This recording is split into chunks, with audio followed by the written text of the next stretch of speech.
Hey, it's Eli, Hey Atlas, and before you started on your journey to be the best illustrator of illustrations you could be, there was a lot of hype on what you would need to succeed. You needed the right pen or pencil, the right tablet, the right stylus, the right monitor, the right airbrush, the right gas mask for the intoxicating fumes of the varnish, so on and so forth. But did you really need any of that stuff? How much of it was fact and how much was fiction? Of course it differs for everyone, but here's my list of indispensable tools that turned out to be useless. Shout out to Nico Del Ort on Twitter for writing the tweet that inspired this video. Now let's get to it. Posable mannequin guy.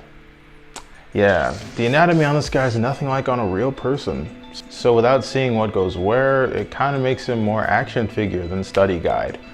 And even on the figures where it's closer to life, for some reason the manufacturers always seem to make them super stylized, either too buff or too anime.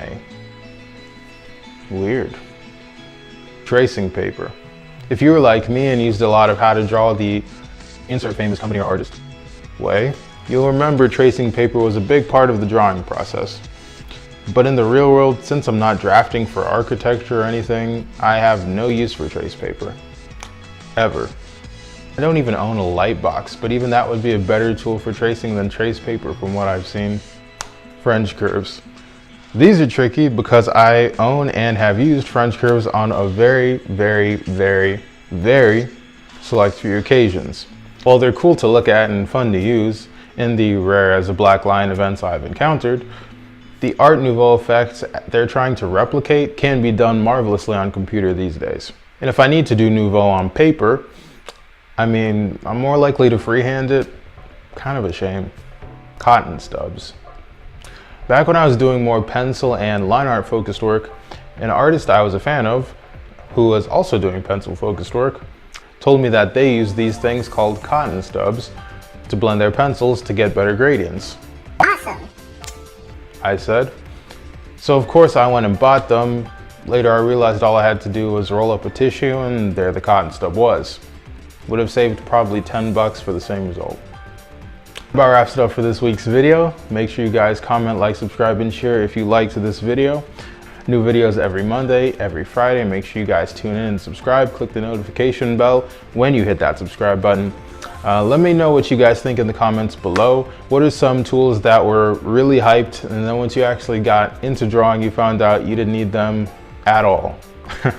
Okay, so I just listed like 4 off the top. There's probably a bunch more that I can't remember right now, but that's where you guys come in.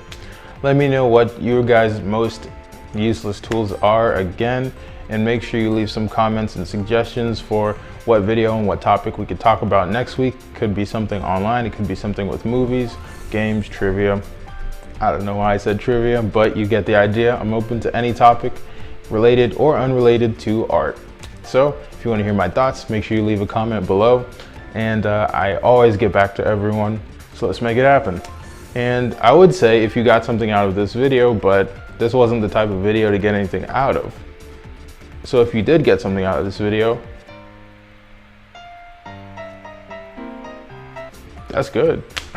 Make sure I'll see you guys next week with another video in the For Future Reference vlog.